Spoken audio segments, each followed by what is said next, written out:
আমি আমার মসজিদে আসর নামাজের পর বসে আছি। একজন মুরব্বী এসে আমার হাত ধরে, কেউ নাই আশেপাশে, কান্না শুরু করে দিছে।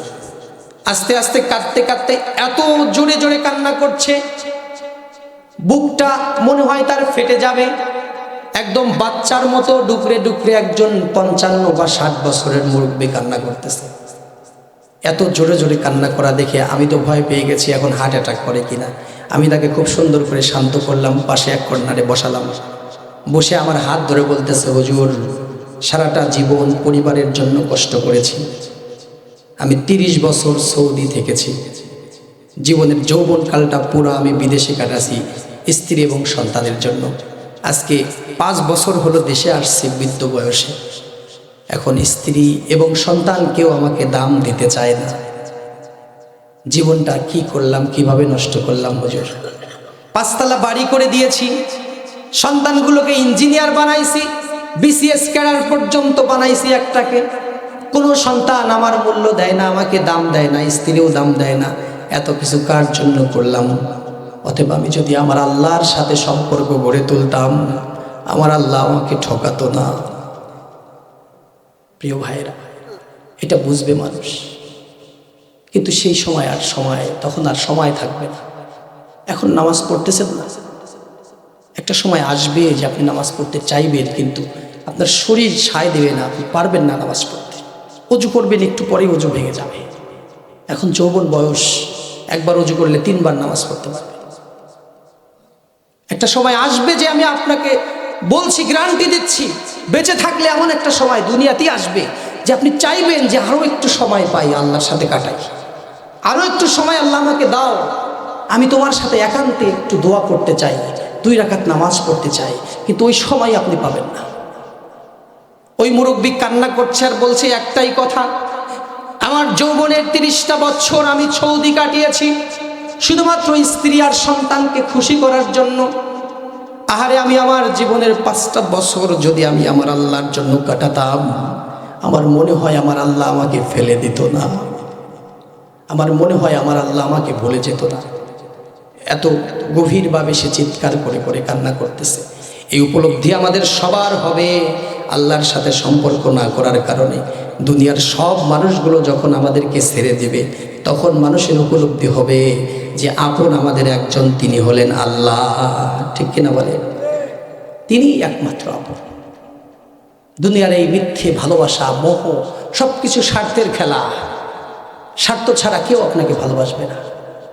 বৃদ্ধ হয়ে গেলে আপনার কথা তাদের আর ভালো লাগবে না।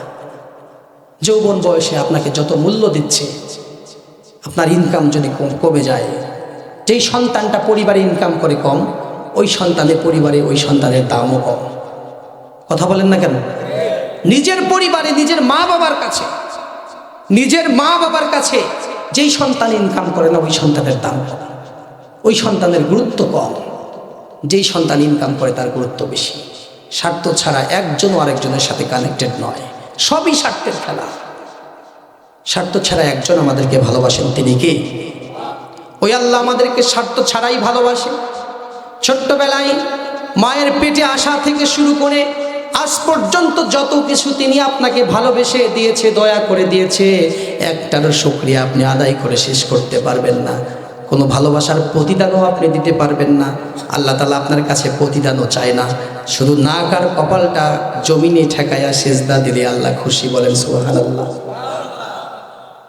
প্রতিদান চায় না আপনার কাছে। প্রতিদান চাইলে তো আপনি দিতে পারবেন না। আমার আর আপনার ক্ষমতা নাই আল্লাহর ভালোবাসার প্রতিদান দেওয়ার।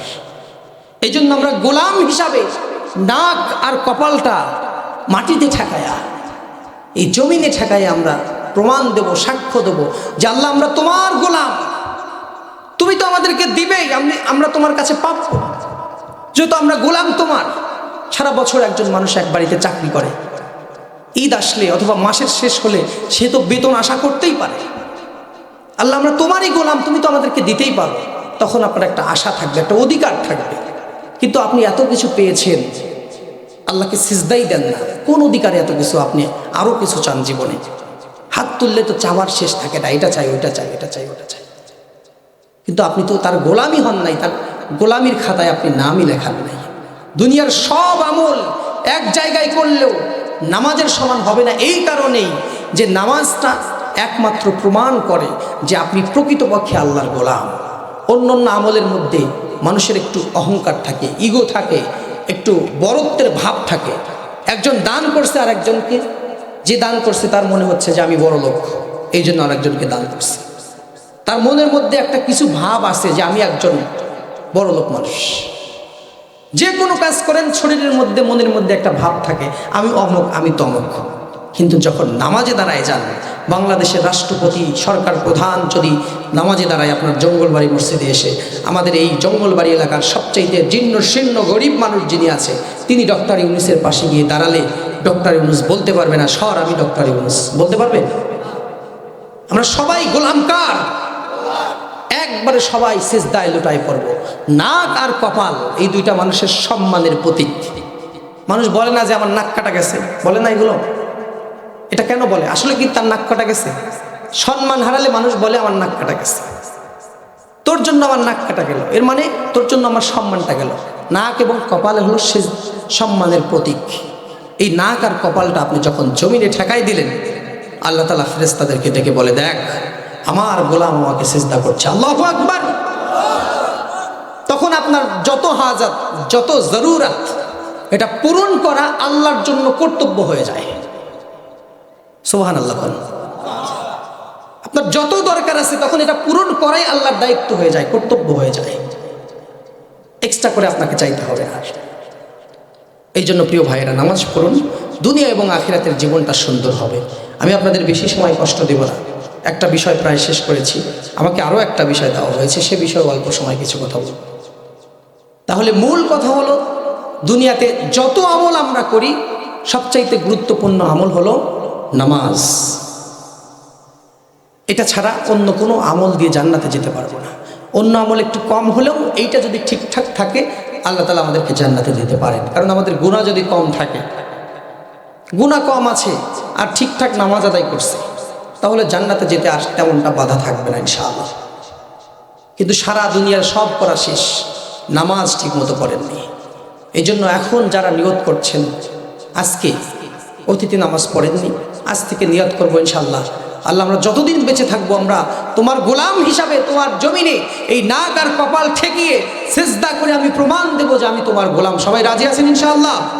লিল্লাহি তাকবীর, হাত তোলেন সবাই, নারায়ে তাকবীর। আল্লাহ যেন তৌফিক দান করে, আমিন বলি সবাই। সবাই চেষ্টা করবেন আমৃত্যু যতদিন বেঁচে থাকেন আপনার সামনে থেকে যে আজানগুলো হবে প্রত্যেকটা ডাকে, আল্লাহর ডাকে সাড়া দিয়ে আপনি মসজিদে গিয়ে নামাজ আদায় করার চেষ্টা করবেন।